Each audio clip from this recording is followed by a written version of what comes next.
How do you want to intro this weekly documentary 002? 002? Isn't that 002? Because the O's are a letter and the zeros are a number. Okay, but I'm a baller. That's what we do. What do you say your number is? It's 480. It's not 480. No, it's 480. Nothing has required me to be more creative than this week. I feel more pastoral than ever. I feel really connected to a network of pastors, and I document it all in this video. In a weird way, all of these challenges has me pumped. Like, I feel like we were made for this moment, baby. I love it. And I hate it. I miss my church family. Yeah, it's so weird. It was so weird not being together, like, with each other on Sunday morning. Subscribe, yo. That was a stupid ending. Subscribe, yo. God. Everything I create is for all the dreamers and doers. I want to give them that joyful confidence that Jesus offers us a better way to life, and he offers us a better way to lead. This is both Value with Video, folks, and Vlog Your Ministry. Oh, nice. That's fun. Welcome to the whole crew. I feel like now is an opportunity for us to believe that our communication every day matters just as much as Sunday. So I'm digging your 5-day devotional, like creating something that you can stick with them for 5 days in a row. Like that's a breadcrumb that gets bigger every day. And I'm praying, for church planners in the room right now, we're so vulnerable, right? I'm really bummed. We were hitting new growth barriers, getting a lot of momentum, and then this happened. And I'm hopeful. But it's funny, I was reading 1 Kings this morning in 17, and Elijah, they're in a drought. And what does God decide to use? Who does he decide to use to sustain them? A widow. The person who has no resources. This makes the least amount of sense of this person would help sustain and actually help grow. And I was thinking, wow, Lord, in this scenario, most would consider this online presence. How is that going to help grow our church? But God's going to be faithful, and I think he will. I know this is a scary time. Oh man, today really has been nonstop talking with pastors in Arizona and honestly around the country. And part of me wants to be a little bit petty and be like, now you guys are asking me about video. I've been doing this for 3 years. I believe in this. But at the same time, I know so many people know it's valuable, but there's so many, there's so many barriers that people think that they have when it comes to creating videos. So I'm just grateful for this opportunity. I told my wife, I feel like I was made for this moment to help other pastors, to help our church. We just decided tonight we're definitely not meeting on Sunday, especially Trump said not even 10 or more. And then our theater just shut down, so that kind of made it easy for us. But I'm hopeful. I really do think this is an incredible opportunity. It seems like every time the church is put in less than ideal circumstances, God just really breathes life into it. And I just feel like we're prepared. I feel like our people are prepared. We have taught them how to fast and to pray and to Sabbath and to seek the Lord's favor this whole last 18 months or so. And we've been doing videos for I don't know how long. So I'm ready for this. I'll see y'all tomorrow. I have no idea what it brings. I'm assuming it's more pastors calling me up asking, what in the world do we do? Go to valuewithvideo.com. Join our crew. So, babe, I just realized something. If I cannot sell my online course this week, I can't sell anything. Because, this, you know what I mean? Yeah. Of all weeks. So, we'll see. We'll see. Oh, man. Happy Tuesday. This has really been on my heart. I think this morning I was tempted more than ever just to kind of take a break from everything and rest a little bit more. But no, here's the thing I think for all of us leaders. More than ever, we need to be people of discipline. We need to be running hard after the practices of Jesus. So this morning I even tried to up it with, usually I run my bike, but so I'm going to run. And so us as leaders, again, we have to be disciplined. Here's the encouragement. I know a lot of people wonder, discipline is so tough. We just need hope right now. You cannot preach hope if you do not teach habits. And our habits have a huge effect on our hope. And the biggest thing that I try to encourage my own soul with these disciplines, dwelling on God's love for me keeps discipline from drudgery. That's the main emphasis of this discipline. God, I need you. I was reading this morning in Luke chapter was it 14, 16?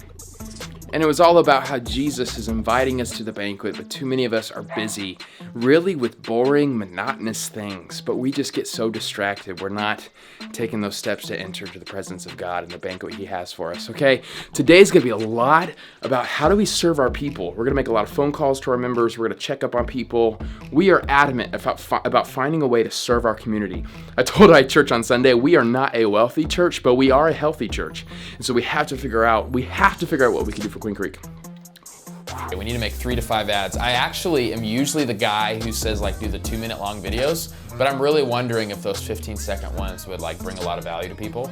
Because what I like about the 15 seconds is they can't skip within the first 6 seconds, right? So if we can get a full message in 15 seconds, I think that'd be cool. So we also have all that money that, not a lot of, we don't have a ton of money, but we're not paying rent right now. So we can take, we have a little more ad budget than normal. Yeah. So I'm thinking the first ad right away, and I'd love for us to come up with ideas real quick, but within 15 seconds, hey, citizens of Queen Creek and Santan Valley, this is our time to really care for our community, right?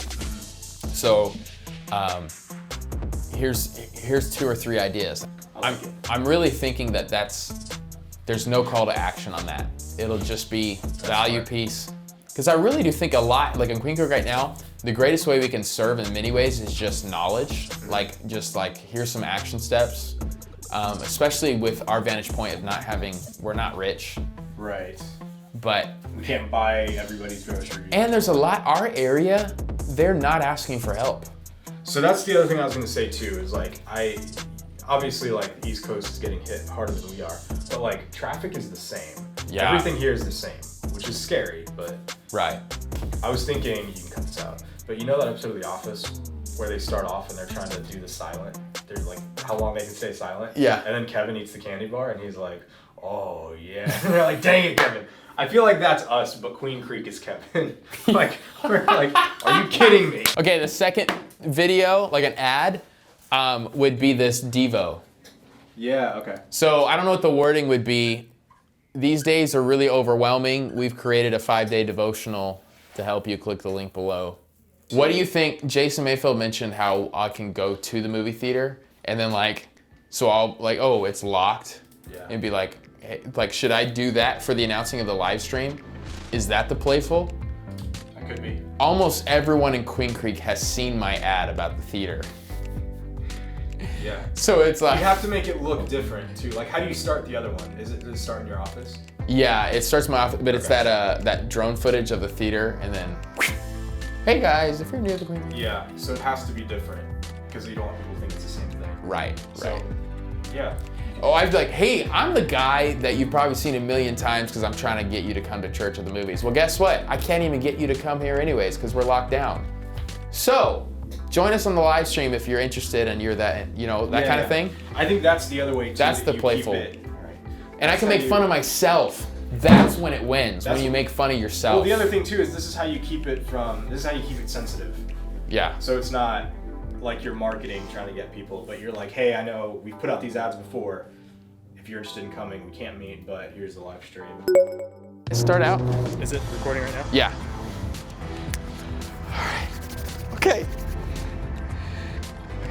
Hey guys, I'm the one that's always telling you to come to Harkins Theaters on Sunday mornings to come check us out at church. Well, guess what? Look! It's locked because of coronavirus. Oh my Dang gosh. it!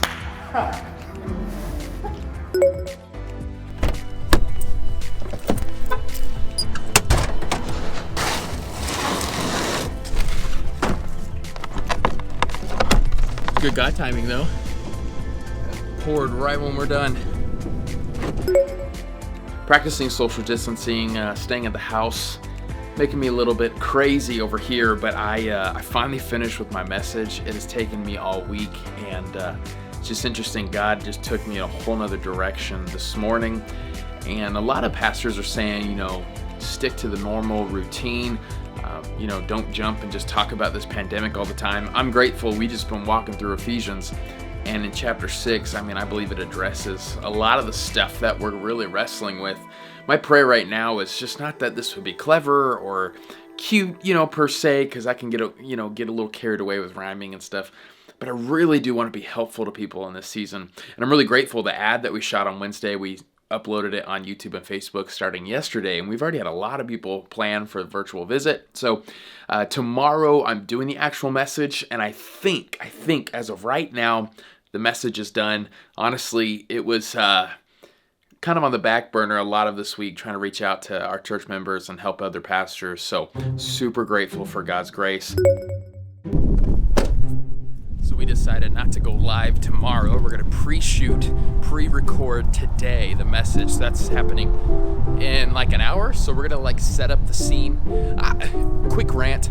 I've heard a lot of people kind of give pastors trash for still having their message like at their church. Like, it needs to be on the couch. I think that's the most subjective opinion ever, okay? The point is, it needs to look good, and the point is what you're teaching, not where you're teaching at. That's just my opinion. I know that's subjective too, but, you know, whatever.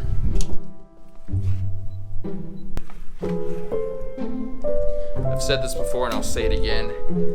These hoverboards need to be used in every single moving industry. You can move things quickly and stability-wise. Hi, Bill Hyatt. Take me seriously, okay? Of course, we hit a couple hiccups. TV broke. So that's fantastic. Yeah, it's a little weird, but... Caleb. It was great. Really? Yeah, I thought it was good.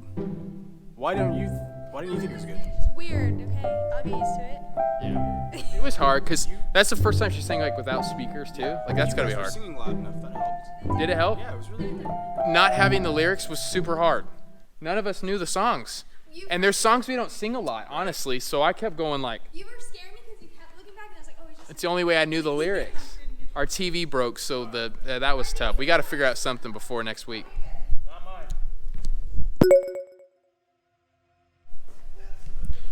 It is Sunday morning. It feels so weird not getting up, going to the theater. Am I right?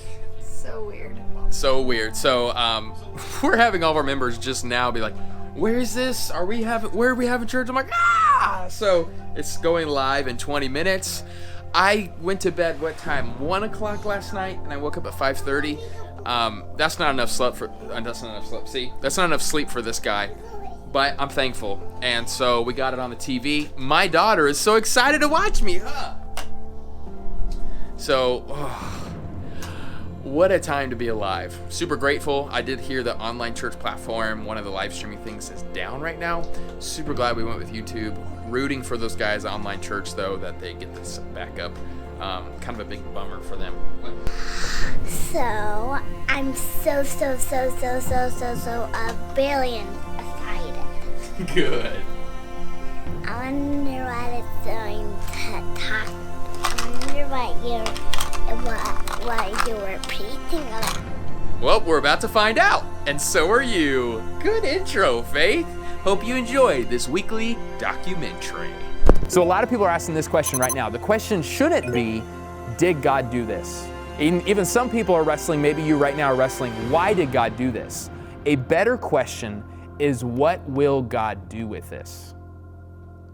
And I really do believe in this moment, again, I don't believe God's like, let's send this pestilence, but I think He's gonna use this moment to mercifully expose our prideful hearts. This quote is from James K.A. Smith. I thought it was good.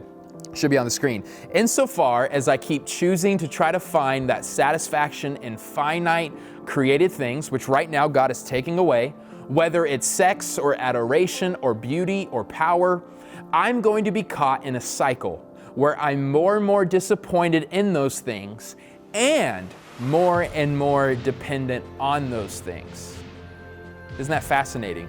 It brings us disappointment, but we still seem to want more. And what if God in His grace is allowing this moment to say, okay, I'm not going to let you depend on these things anymore. I'm ripping it out from underneath. Again, this could be a moment where God is actually being merciful because He's taking that block of wood out of the snow.